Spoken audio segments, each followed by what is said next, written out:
السلام علیکم ورحمۃ اللہ وبرکاتہ۔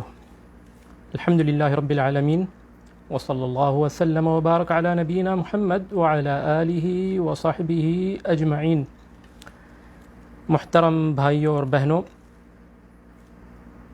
پچھلی نشست میں نے اللہ تعالیٰ کے اسماء حسنی کو جاننے کی اہمیت پر بات کی تھی کہ کیوں ہمارے لیے ضروری ہے کہ ہم اللہ تعالیٰ کے خوبصورت ناموں کے معنی سمجھیں اور جانیں، اور میں نے یہ وعدہ کیا تھا کہ اگلی نشست میں ہم اللہ تعالیٰ کے نام، اللہ تعالیٰ کے ذاتی نام اللہ پر بات ہوگی۔ اللہ تعالیٰ کا نام اللہ یہ اعرف المعارف ہے۔ کچھ نام نکرہ ہوتے ہیں، کچھ معرفہ ہوتے ہیں۔ معرفہ میں سب سے معرفت والا نام اللہ ہے۔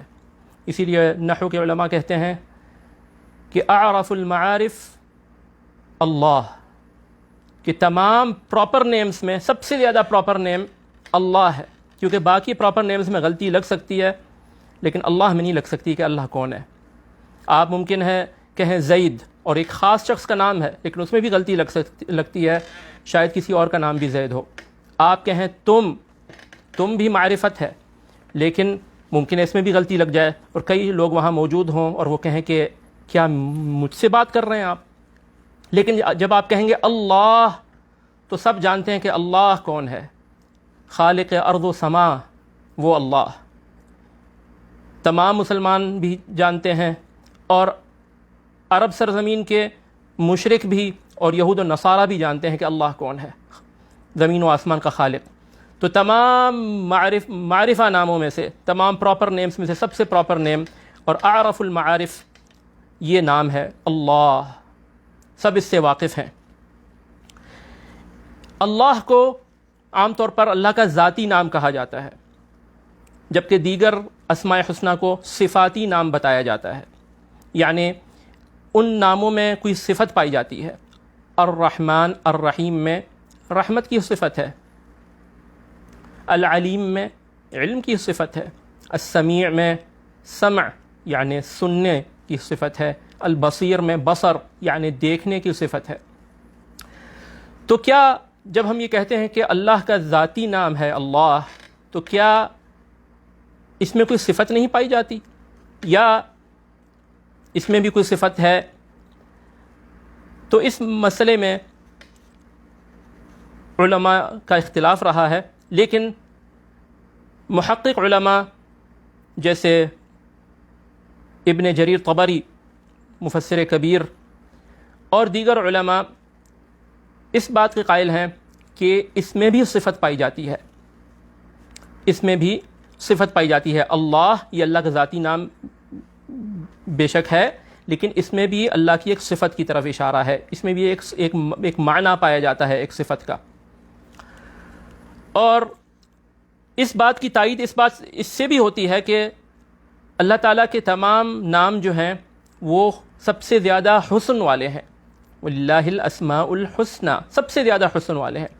تو حسن تبھی لفظ میں ہوتا ہے جب اس کے معنی میں بھی حسن ہو، تو اس کا ایک معنی ہونا چاہیے، اور جب معنی ہوگا تو وہ معنی وہ اللہ کی ایک صفت ہوگی۔ تو اللہ میں کیا معنی پایا جاتا ہے، اللہ تعالیٰ کی کون سی صفت ہے اس میں؟ علماء کہتے ہیں کہ اللہ یہ الالہ سے مشتق ہے۔ الہ کی معنی ہے معبود، جس کی عبادت کی جائے، جس سے لو لگایا جائے، جس کی طرف مصیبت میں پلٹا جائے، اس سے مدد طلب کی جائے، اس سے پناہ طلب کی جائے۔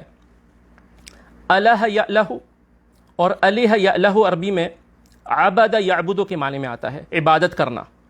فعل ماضی الہ یا الہ اور مضارع یالہ، اس کے معنی ہے عبادت کرنا، اور اس سے ہے الہ فعال بمعنی مفعول، جس کی عبادت کی جائے۔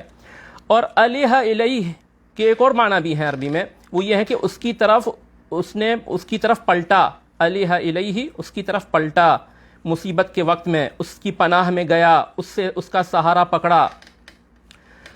تو الہ وہ ہستی ہے جس کی عبادت کی جائے اور جس کی طرف مصیبت کے وقت میں پلٹا جائے، اس کو پکارا جائے، اسے مدد طلب کی جائے، یہ اس کے لغوی معنی ہیں۔ تو جس کو بھی پکارا جائے، جس کی بھی عبادت کی جائے، وہ چیز الہ کہلائے گی، وہ ہستی الہ کہلائے گی، چاہے وہ اس کی عبادت برحق ہو یا نہ ہو۔ اسی لیے معبودان باطلہ کو بھی آلہہ قرآن میں بھی کہا گیا ہے۔ تو لا الہ الا اللہ جب ہم کہتے ہیں کہ اللہ کے سوا کوئی معبود نہیں، تو معنی یہ ہوتا ہے کہ اللہ کے سوا کوئی معبود برحق نہیں، کوئی معبود برحق نہیں۔ معبودات باطلہ ہیں لیکن معبود برحق اللہ تعالیٰ کی ذات ہے۔ تو الہ کے معنی ہے جس کی عبادت کی جائے، جس کی طرف انسان رجوع کرے مصیبت کے وقت میں، جس سے دل لگائے، لو لگائے، اس کی پناہ طلب کرے۔ تو اس میں نکرہ ہے الہ، اس پہ جب آپ ال داخل کر دیں گے تو یہ ہو جائے گا الالہ، اور ال سے تعریف ہوتی ہے ڈیفینٹ آرٹیکل، جیسے انگلش میں دی یا دا ہوتا ہے، تو اسی طرح ال ہوتا ہے عربی میں الالہ۔ تو الالہ کے معنی ہوئے جو اصلی معبود ہے، برحق معبود ہے، جو صحیح معبود ہے، جس کی عبادت کا حق بنتا ہے، الالہ۔ اور اسی سے پھر الالہ میں بیچ میں الف جو حمزہ ہے وہ ہٹا دیں تو دونوں لام مل جائیں گی اور بن جائے گا اللہ۔ تو اللہ کے معنی ہیں معبود برحق۔ اللہ کے معنی کیا ہوئے؟ معبود برحق، جس کا حق بنتا ہے کہ تمام کائنات اس کی عبادت کرے، تمام مخلوقات اس کی طرف رجوع کریں، اس سے پناہ طلب کریں، اس کو پکاریں، اس سے دعا کریں، یہ معنی ہیں اللہ کے۔ اسی لیے عبداللہ بن عباس رضی اللہ عنہما سے تفسیر طبری میں روایت ہے کہ وہ فرماتے ہیں اللہ ذو الالوہیت والمعبودیت علی خلقہ اجمعین۔ اللہ کے معنی بیان کرتے ہیں ابن عباس، ان سے روایت ہے کہ انہوں نے فرمایا اللہ کے معنی ہے ذو الالوہیت والمعبودیت، یعنی جس کی عبادت کا حق بنتا ہے، جس کی الوہیت اور معبود ہونے کا حق بنتا ہے، ذو الالوہیت والمعبودیت اعلی خلقہ اجمعین، تمام مخلوقات پر یہ حق بنتا ہے کہ وہ اس اللہ کی عبادت کریں، اس کو معبود بنائیں، اس کو الہ ٹھہرائیں، اسی کی عبادت کریں، اسی سے دعا کریں، اسی کو مدد کے لیے پکاریں۔ تو یہ اللہ کے معنی ہیں جو عبداللہ بن عباس رضی اللہ عنہ نے واضح کر دیا کہ اس میں الوہیت کا، عبادت کا معنی پایا جاتا ہے۔ تو اللہ کے معنی ہوئے جس کی عبادت کی جاتی ہے اور جو معبود برحق ہے اور تمام مخلوقات پر واجب ہے کہ اس کی عبادت کریں اور صرف اسی کی عبادت کریں اور عبادت میں کسی کو شریک نہ کریں۔ جب ہمیں یہ معنی پتہ چل جائیں گے تو جب ہم اللہ کہیں گے اور اس معنی کو سمجھیں گے تو پھر ہمیں اس نام کو لیتے ہوئے ایک لذت بھی محسوس ہوگی اور ہمیں عبادات میں ایک کیفیت پیدا ہوگی جب ہم اس نام کو سمجھ کے لیں گے۔ جیسے انسان کہتا ہے الرحمن اور اس کے دل میں اللہ کی رحمت کا معنی ہوتا ہے، تو جب وہ کہے گا اللہ تو اس کے دل میں ہوگا کہ یہ میرا معبود ہے جس کا حق ہے کہ میں اس کی عبادت کروں اور اس کے سوا کسی کی عبادت نہ کروں اور اسی کو پکاروں اور اسی سے لو لگاؤں اور اسی کو مدد کے وقت اس کی پناہ طلب کروں اور اس کا سہارا پکڑوں۔ تو انسان جب نماز شروع کرے گا اور کہے گا اللہ اکبر، تو وہ اللہ میں سے اس کو یہ سمجھ میں آئے گا کہ یہ میرا معبود ہے۔ کیوں میرا معبود ہے؟ کیونکہ وہ سب سے بڑا ہے، یہ میرا مدعو ہے جس کو میں پکارتا ہوں، جس کے سامنے میں کھڑا ہوں، جس کے سامنے میں اپنی حاجات نماز میں رکھنے والا ہوں۔ کیوں؟ کیونکہ وہ اکبر ہے، سب سے بڑا ہے۔ تو انسان اپنی حاجات اسی کے سامنے رکھتا ہے جو بڑا ہوتا ہے، عظمت والا ہوتا ہے، طاقتور ہوتا ہے، اس کے پاس اتھارٹی ہوتی ہے، پاور ہوتی ہے۔ تو جب وہ یہ کہے گا اللہ تو اس کے ذہن میں یہ معنی آئے گا کہ وہ میرا معبود ہے، اسی کو پکارنا ہے، اسی سے مدد طلب کرنی ہے، اور وہی اکبر ہے، وہی سب سے بڑا ہے۔ اور اسی کا یہ حق بنتا ہے۔ اسی طرح دیگر اذکار میں بھی جب آپ کہیں کسی عمل کی ابتدا میں بسم اللہ، یا جیسے نبی صلی اللہ علیہ وسلم نے ہمیں سکھایا ہے کہ ہم مصیبت کے وقت میں کہیں اللہ اللہ ربی لا اشرک بہ شیئا، اللہ ربی لا اشرک بہ شیئا۔ تو انسان جب پہلی دفعہ کہے گا اللہ تو اس کے ذہن میں آئے گا کہ اب اس مصیبت کے وقت میں میرا معبود وہی ہے، اس مصیبت کے وقت میں میرا مشکل کشا وہی ہے۔ اللہ لفظ میں یہ معنی موجود ہے کہ اسی کا حق بنتا ہے کہ اسی کو پکارا جائے، اس سے مدد طلب کی جائے، اس سے مشکل کشائی چاہی جائے، اس سے دل لگایا جائے، اس سے سہارا طلب کیا جائے، اس کی پناہ میں آیا جائے۔ اللہ، پھر وہ کہے گا اللہ ربی، اور یہی اللہ میرا پروردگار ہے، خالق ہے، مالک ہے، رازق ہے۔ لا اشرک بہ شیئا، میں اس کے ساتھ کسی کو شریک نہیں کرتا، نہ عبادت میں، نہ دعا میں، نہ اس کو رب اور پروردگار اور مختار کل ماننے میں۔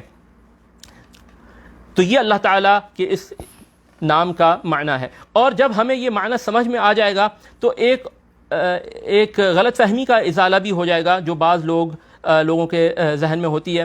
وہ ہے سورۃ الانعام کی آیت نمبر 3 میں اللہ تعالیٰ نے فرمایا وَهُوَ اللَّهُ فِي السَّمَاوَاتِ وَفِي الْأَرْضِ، وَهُوَ اللَّهُ فِي السَّمَاوَاتِ وَفِي الْأَرْضِ، کہ وہی اللہ ہے آسمانوں میں بھی اور زمین میں بھی۔ تو اب لوگ اس میں غلط فہمی کا شکار ہوتے ہیں کہ اس آیت کا کیا معنی ہے، اور بعض لوگ اس سے یہ غلط مفہوم لیتے ہیں کہ اللہ تعالیٰ ہر جگہ پر ہے، کیونکہ فرمایا گیا کہ هو اللہ، وہی اللہ ہے آسمانوں میں بھی اور زمین میں بھی۔ لیکن جب ہم سمجھیں گے کہ جب ہم یہ بات سمجھ لیں گے کہ اس میں ایک معنی پایا جاتا ہے اللہ میں، اس میں ذات بھی ہے اور یہ صفاتی نام بھی ہے، اس میں صفت پائی جاتی ہے، تو پھر معنی واضح ہو جائے گا۔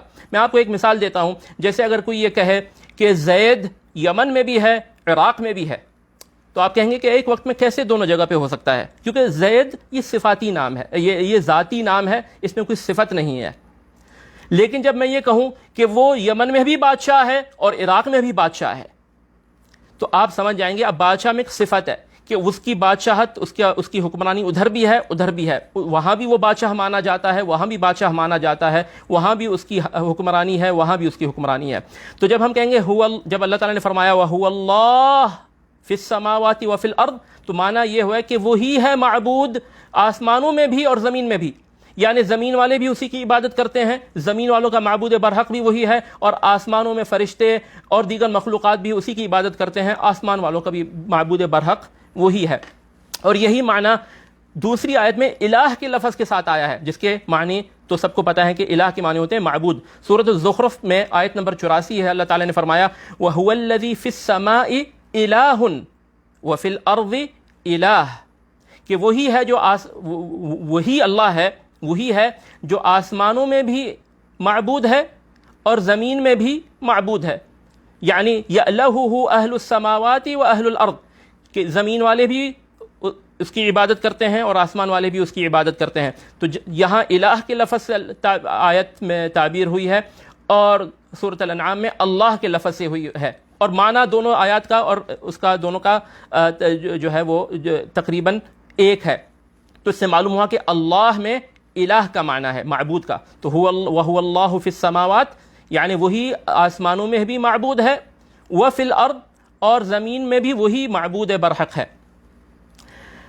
اللہ کے معنی واضح ہو جانے کے بعد ہم ایک اور مسئلے کی طرف آتے ہیں، وہ ہے جب ہم کہتے ہیں اللہم، تو اس کا کیا معنی ہے؟ اللہم، اللہم یہ یا اللہ کے معنوں میں ہے، اسی لیے اللہم کے ساتھ یا نہیں آتی، آپ کہیں گے یا رحمان، یا رحیم، یا اللہ، لیکن جب آپ کہیں گے اللہم تو پھر آپ یا نہیں لگائیں گے، آپ جو ہے یا اللہم نہیں کہیں گے بلکہ صرف اللہم۔ تو یہ میم جو ہے اس یا کی جگہ آئی ہے، یعنی جو پکارنے کی ندا کی یا ہے، کسی کو آواز دینے کی یا کسی کو دعا کرنے کی، پکارنے کی یا، تو اللہم کے معنی ہیں یا اللہ۔ اور میم کیوں آئی ہے ادھر یا کی جگہ؟ یہ تعظیم کے لیے آئی ہے، یہ تعظیم کے لیے آئی ہے۔ میم عربی زبان میں جمع کی طرف دلالت کرتی ہے، جمع کی طرف دلالت کرتی ہے۔ آپ کہیں گے انت، تو، انتم، آپ لوگ، جمع، ٹھیک ہے نا۔ آپ کہیں گے کتابہ، اس کی کتاب، ایک شخص کی، کتابہم، ان کی کتاب، جمع ہو گیا، تو میم لگتی ہے تو جمع ہو جاتا ہے۔ کتابک، تمہاری کتاب، تیری کتاب۔ کتابکم میم لگی تو آپ لوگوں کی کتاب.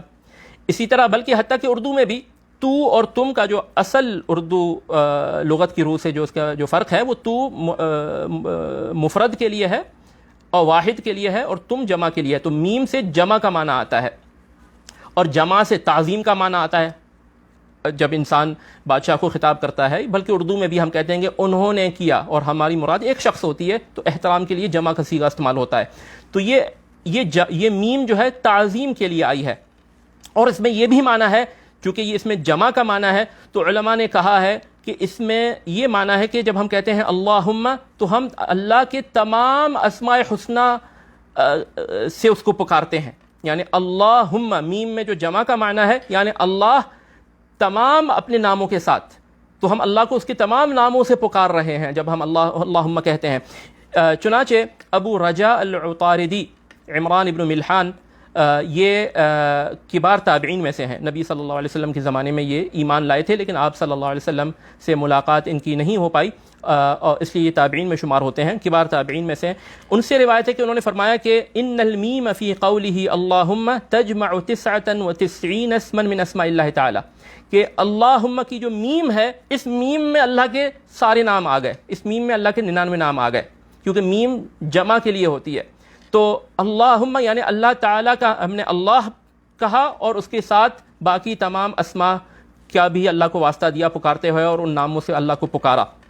اور اسی طرح تابع تابعین میں جو عربی لغت اور نحو کے بڑے امام ہیں النضر بن شمیل رحمہ اللہ، وہ بھی یہ فرماتے ہیں کہ من قال اللہم فقد دعا بجمیع اسمائہ، جس نے اللہم کہہ کر دعا کی، جس نے اللہم کہہ کر اللہ کو پکارا تو اس نے اللہ کو تمام ناموں سے پکار لیا. تو یہ اللہم کے معنی ہے، اس میں تعظیم کا بھی معنی ہے اور اس میں اللہ کی دیگر اسماء و صفات کا بھی اس میں پہلو شامل ہے. یہ معنی ہوا اللہ کا اور اللہم کا. انشاءاللہ اگلی نشست میں الرحمن الرحیم کے معنی بیان کیے جائیں گے. اللہ تعالیٰ سے دعا ہے کہ اللہ تعالیٰ ہمیں حق بات کہنے، سننے اور اس پر عمل کرنے کی توفیق عطا فرمائے. ھذا واللہ اعلم وصلی اللہ وسلم وبارک علی نبینا محمد وعلی آلہ وصحبہ اجمعین والحمد للہ رب العالمین.